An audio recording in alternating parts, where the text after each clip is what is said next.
कालू कौवा सर्दियों की धूप में बैठा हुआ था। बैठे बैठे उसे नींद आ जाती है और वो सो जाता है। थोड़ी देर बाद उसे कोई आवाज सुनाई देती है, कोई मेरी मदद करे, कोई मेरी मदद करे, मुझे बचाओ। ये कौन है? शायद कोई मदद के लिए बुला रहा है।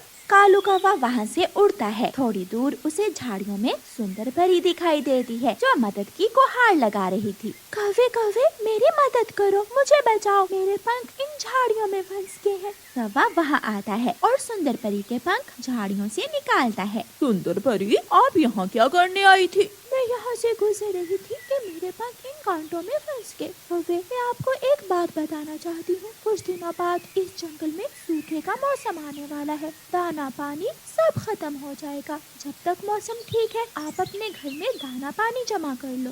सुंदर परी, बहुत बहुत शुक्रिया मुझे ये बात बताने के लिए। मैं आज से ही अपने घर में भोजन जमा कर लूँगा। कौवे, अपने बाकी दोस्तों को भी ये बात बता देना, कहीं ऐसा ना हो कि समय आने पर उन्हें दाना पानी ना मिले। ऐसे कहते हुए सुंदर परी वहाँ से चली जाती है। मैं कोई पागल हूँ जो ये बात दूसरे पक्षियों को बताऊंगा? यही तो वक्त है जब सारे जंगल के पक्षी दाने दाने के लिए मेरी मिन्नत समाजत करेंगे और मैं उन सबको अपना नौकर बनाकर अपने काम करवाऊंगा। घर जाकर कालू कौवा अपनी पत्नी गौरी कौवी को सारी बात बताता है। ना कालू, तुम दूसरे किसी भी पक्षी को ये बात ना बताना, फिर देखना मैं उन पक्षियों को कैसे तंग करती हूँ। कालू कौवा और गौरी कौवी जंगल जाते हैं और पेड़ से फल तोड़ तोड़ कर अपनी टोकरी में रखने लगते हैं। कौवे टोकरी भर लेते हैं। रानो चिड़िया वहाँ आ जाती है। कौवो, क्या पागल हो गए हो? एक बार ही सारे फल तोड़ लोगे तो कर क्या खाओगे? ये पेड़ तुम्हारा नहीं है, जैसे हमारी मर्जी हम ऐसा ही करेंगे। ये फल ज्यादा दिन घर में नहीं टिकेंगे, ये खराब हो जाएंगे। जा जा भाग यहाँ से, वरना एक लगाऊंगा। कौवे अपनी टोकरी फलों से भरने के बाद वहाँ से चले जाते हैं। रानो चिड़िया कबूतर को बताती है। कबूतर कबूतर, वो कौवे पेड़ से सारे फल तोड़कर टोकरी भर कर ले गए। कल वो मैदान से सारा दाना भी जमा कर रहे थे। ना जाने उन कौवों को क्या हुआ है जो पहले काम नहीं करते थे, इन दिनों दिन रात दाना जमा करने के चक्कर में लगे हुए हैं। कौवा और कौवी हर दिन घर से निकलते और सुबह से शाम तक भोजन की टोकरियां भर भर कर अपने घर जमा करते रहते। कुछ ही दिनों में कौवों ने अपने घर में ढेर सारा दाना और फल जमा कर लिए थे। और फिर वही हुआ जो सुंदर परी ने कौवे को बताया था। मौसम बदल जाता है, जंगल में बर्फ शुरू हो जाती है और खाने के लिए जंगल में कुछ भी नहीं बचता। कबूतर यार, मैं कल से भूखा हूँ, मेरी मदद करो। मैं तुम्हारी मदद कैसे कर सकता हूँ? मेरे पास तो एक दाना भी नहीं है, जो था वो मैंने खा लिया। तो क्या अब हम भूख से मर जाएंगे? रानो चिड़िया भी भूख की मारी कौवों के पास जाती है। गोरी गोरी बहन, मैं बहुत भूखी हूँ। कुछ दिन पहले आपने अपने घर में जो दाना जमा किया था, अब उस दाने में से मुझे खाने को दाना दे दे। हाँ हाँ, क्यों नहीं, लेकिन पहले तुम मेरे घर की सफाई करो, फिर मैं तुम्हें एक दाना दे दूंगी। गोरी, मैं कोई काम वाली नहीं हूँ, मैं तो आपको अपनी सहेली समझकर यहाँ आई थी। अगर मेरे घर का काम करोगी तो फिर ही मैं तुम्हें दाना दे सकती हूँ, वरना मेरे पास कुछ नहीं है। ठीक है, अगर तुम्हारी यही शर्त है तो मुझे स्वीकार। फिर रानो चिड़िया कौवों के घर की सफाई करती है और बदले में गौरी कौवी रानो चिड़िया को एक दाना दे देती है। रास्ते में चिड़िया को तोता मिल जाता है। रानो चिड़िया, आप ये दाना कहाँ से लाई हो? मैं भी भूखा हूँ, मुझे भी बताओ।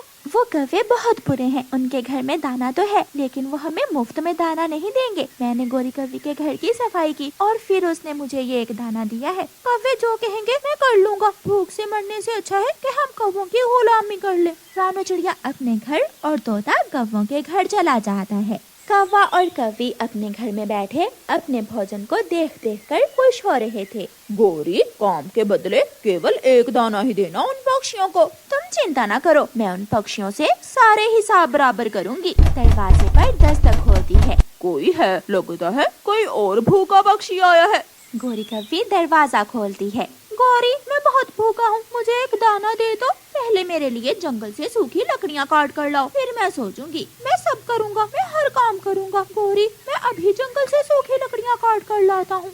फिर तोता जंगल जाता है और एक सूखे पेड़ से लकड़ियाँ काटने लगता है। अब ये पक्षी हमारे नौकर बनकर गुलामी करेंगे हमारी। शाम से पहले ही जंगल में तेज तूफान आ जाता है। तोतों ने अपने घर में इतना दाना जमा किया था कि उनका घर रोज बर्दाश्त नहीं कर पाता। कौवों का घर जोर जोर से हिलता है और टूटकर नीचे गिर जाता है और उनका सारा जमा किया हुआ दाना दूर दूर तक उड़कर जाता है। कालू कालू जी, सब गया, सारा दाना बिखर गया। चिड़िया, तोता, कबूतर और बुलबुल, जंगल के सारे पक्षी उनका गिरा हुआ दाना जमा करने लगते हैं। छी छी, भागो भागो यहाँ से। गौरी कवि, ये दाना हमारा ही था और हम तक पहुँच गया। दोस्तों, उठाओ ये दाना, इस पर हमारा भी उतना ही अधिकार है जितना कौवों का। पक्षी दाना उठा रहे थे और कालू कौवा किसान के खेत में मकई खाने जाता है। कौवा अपने ध्यान बैठा किसान के खेत से मकई खा रहा था कि पीछे से किसान आकर कालू कौवे को पकड़ लेता है। कालू कौवा काय काय करने लगता है। मेरे खेत से मकई खाता है, अभी पूछता हूँ तुझे। किसान कौवे से जोर लगाता है। छोड़ दो, मुझे छोड़ दो किसान, मैं फिर कभी भी इस तरफ नहीं आऊँगा। तुम यहाँ से जाओगे तो फिर ही वापस आओगे ना? किसान एक लंबी रस्सी लेता है और रस्सी कौवे के पैर से बांधकर पेड़ से बांध देता है। अब अगर कोई भी दूसरा पक्षी यहाँ मकई खाने आए तो उसे बता देना, उसका भी यही हाल होगा जो तुम्हारा हुआ है। किसान अपने घर चला जाता है और कौवा वहाँ बैठकर रोने लग जाता है। शाम हो जाती है। जब कालू कौवा घर नहीं जाता तो उसकी पत्नी गौरी कवि परेशान हो जाती है। जग्गू बेटा, आपके पापा अभी तक नहीं आए, मैं चिड़िया से पूछ कर आती हूँ। मम्मा, मुझे भूख लगी है। बेटा, आपके पापा आएंगे तो दाना आएगा। गौरी कवि अपने घर से निकलती है। गौरी कवि चिड़िया के पास जाती है। चिड़िया चिड़िया, मेरा कालू पति जी अभी तक घर नहीं आया, क्या वो तुम्हारे साथ दाना लेने गया था? नहीं गौरी, मैं और कबूतर घने जंगल में गए थे और कालू कौवा इंसानों की बस्ती की तरफ चला गया था। ये सुनकर गौरी कवि डर जाती है। कहीं किसी इंसान ने मेरे कालू कौवे को पकड़ ना लिया हो। गौरी, अब तो रात हो गई है, कल सुबह ही हम जाकर देख सकते हैं। कालू कौवा उड़ तो सकता नहीं था क्योंकि वो रस्सी से जो बंधा हुआ था, इसलिए कालू कौवा ठंड से बचने के लिए झाड़ियों में छुप कर बैठ जाता है। गौरी कवि चिड़िया से 2 दाने ले जाती है और अपने बेटे को दाना खिलाकर उसे सुला देती है।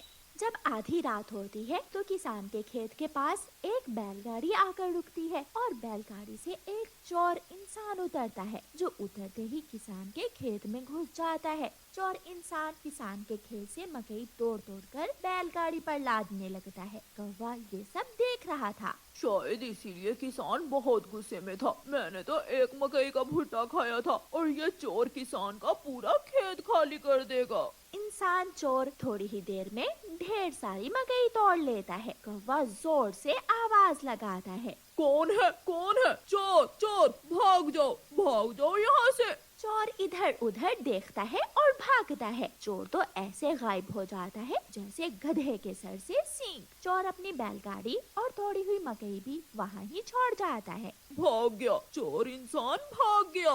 कौवा फिर से झाड़ियों में छुप कर बैठ जाता है। सारी रात ऐसे ही गुजर जाती है। सुबह हो जाती है। गौरी कवि तोते और चिड़िया को साथ लेकर कालू कौवे की खोज में निकलती है। कालू जी कहाँ हो?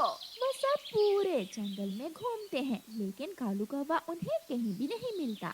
जब किसान अपने खेत में आता है तो खेत में बैलगाड़ी खड़ी देखकर हैरान हो जाता है। ये बैलगाड़ी कहाँ से आई और ये मकई किसने तोड़ी होगी? कौवा झाड़ियों से बाहर निकलता है। किसान, कोई चोर इंसान आधी रात को तुम्हारे खेत में आया था। वो मकई तोड़ रहा था कि मैंने उसे डराकर भगा दिया। कौवे, तुमने तो कमाल कर दिया, तुम बहुत अच्छे कौवे हो, मैं अभी तुम्हें आजाद करता हूँ। किसान कौवे के पैर से रस्सी खोल देता है। तुम जा सकते हो अपने जंगल में अपने दोस्तों के पास और अपने दोस्तों के लिए मकई भी लेते जाओ। किसान, बहुत बहुत शुक्रिया मुझे छोड़ने के लिए। फिर कालू कौवा कुछ मकई के भुट्टे लेता है और अपने घर की तरफ वापस चला जाता है।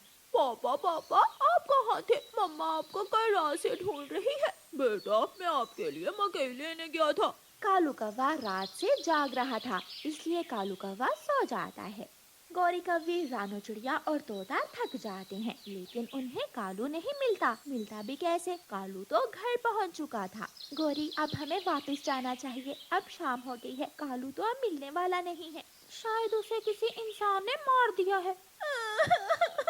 मेरा कालू जी मुझे छोड़कर चला गया, मैं कहाँ से लूंगी अपना कालू?